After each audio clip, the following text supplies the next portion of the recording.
కీర్తన 90వ కీర్తనలో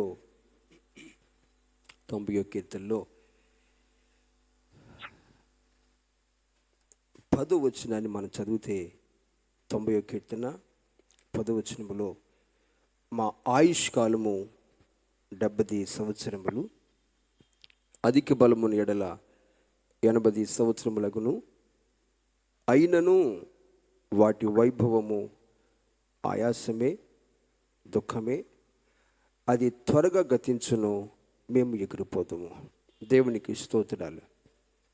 ప్రభునందు పిల్లారా, భూమి మీద మానవుని యొక్క జీవితము, మానవుని బ్రతుకు కొంచెము కాలమే అని ప్రభు లేఖనం మనం తెలియపరుస్తుంది, మనం చూస్తున్నాం కూడా. ఈ కొద్దిపాటి కాలం కూడా ఎలాంటిది అని మనం చూస్తే అక్కడ ఉంది, వాటి వైభవము, మానవుని యొక్క వైభవం. చూడండి, మనుషులు చూడటానికి గంభీరంగానూ మంచిగా కనపడవచ్చు, కానీ మానవ జీవితాలు ఒకసారి ఆలోచించినప్పుడు ఎక్కడ నెమ్మది, సమాధానము లేని అశాంతితో కూడిన జీవితాలే మానవుడు భూమి మీద అనిపిస్తున్నాడు. ప్రభు లేఖనం చెబుతున్న మాట కూడా అదే. భూమి మీద బ్రతుకుతున్న ప్రతి మానవుడు కూడా వాని జీవితము ఆయాసమే, దుఃఖమే. దేవునికి స్తోత్రాలు. అయితే ఇలాంటి ఈ జీవితంలో ఈ దుఃఖముతోనూ ఆయాసముతోనూ దినాలు గడుపుతున్న మన జీవితాల్లో ఒక శ్రేష్టమైనటువంటి కార్యాన్ని ప్రభు ఒక మాటను మనకు తెలియపరుస్తున్నాడు. అదేమిటంటే 34వ కీర్తనలో ఒక మాట ఉంది. ఈ కొద్దిపాటి జీవితంలో, ఈ దుఃఖముతోనూ ఆయాసముతో కాలం గడుపుతున్న ఈ జీవితాల్లో మానవుడు కలిగి ఉండవలసిన ఒక పాట 34వ కీర్తనలో 8వ వచనంలో ఒక మాట ఉంది. యెహోవా ఉత్తముడని రుచి చూచి తెలుసుకొనుడి. తర్వాత 2వ లైన్లో ఒక మాట ఉంది, ఆయనను ఆశ్రయించు నరుడు ధన్యుడు. దేవునికి స్తోత్రాలు. యెహోవాను ఆశ్రయించు నరుడు ధన్యుడు. ఈ కొద్దిపాటి జీవితంలో ఆయాసముతోనూ దుఃఖముతోనూ గడపవలసిన జీవితాల్లో ఎప్పుడైతే మనం యెహోవాను ఆశ్రయిస్తామో వారు ధన్యులని ప్రభు లేఖనంతో తెలియపరుస్తున్నాడు. దేవునికి స్తోత్రాలు. ఎందుకు ధన్యులంటే యెషయా గ్రంథంలో 49వ అధ్యాయంలో 13వ చరణంలో ఒక మాట ఉంటుంది.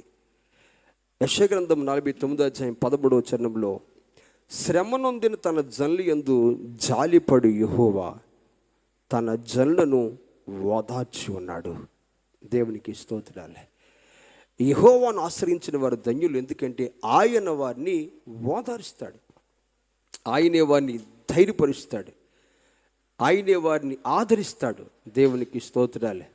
అందుకే దేవుని ప్రజలు ఎప్పుడు కూడా ఆయన ఇచ్చే ఆదరణ బట్టి, ధైర్యాన్ని బట్టి ప్రతి సమస్యలో ఎలాంటి పరిస్థితులు ఎదురవుతున్నా కానీ కృంగిపోకుండా ఎందుకు వెళ్ళగలుగుతారు అంటే కారణం ఒకటే, ఆయనే తన ప్రజలను ఆదరించువాడు, ఆయనే తన ప్రజలను ఓదార్చువాడు. దేవునికి స్తోత్రాలు.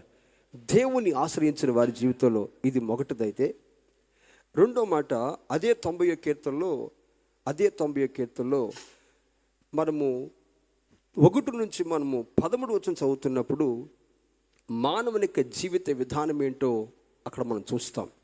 దేవునికి స్తోత్రాలు. అది స్వల్పమని, ఆయాసమని, దుఃఖకరమని. అయితే 14వ చరణంలో ఒక అద్భుతమైన మాటను ప్రభు అక్కడ తెలియపరిచాడు. అదేమిటంటే, ఉదయమున నీ కృపతో మమ్మను తృప్తిపరచుము, అప్పుడు మేము మా దినములన్నీ ఉత్సహించి సంతోషించదము. దేవునికి స్తోత్రం కలుగును గాక. హల్లెలూయా. యెహోవాను ఆశ్రయించిన వారి జీవితాల్లో ఆయన ఆశ్రయించినటువంటి వారిని ఆయన ఆదరించడమే కాకుండా, ఎవరైతే ప్రతి ఉదయాన్ని కూడా ఆయన కృప కొరకు కనిపెడతారో, ప్రభువా నీ కృపను మాకు అనుగ్రహించమని దేవుణ్ణి వేడుకుంటారో, వారి జీవితాల్లో ఉదయమున నీ కృపతో మమ్మల్ని తృప్తిపరచుము, అప్పుడు మా దినాలు ఎలాగుంటాయి, ఉత్సహించి సంతోషించదము. దేవునికి స్తోత్రం కలుగును గాక. హల్లెలూయా, హల్లెలూయా.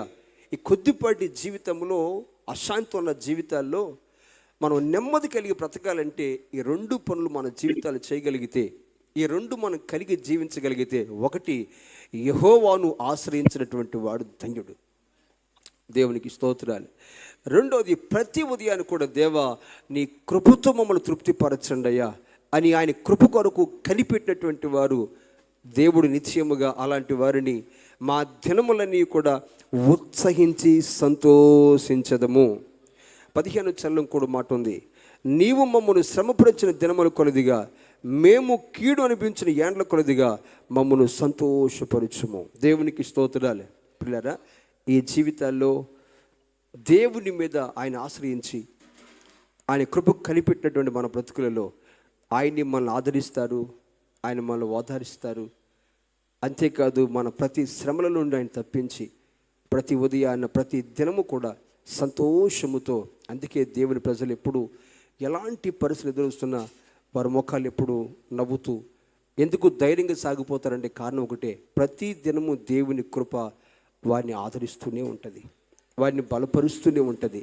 మరి కుటుంబానికి ఆ దేవుని కృప తోడుగా ఉండాలని, ఆ కృప మీదే ఆధారపడాలని వారికి ఈ సమయంలో ప్రతి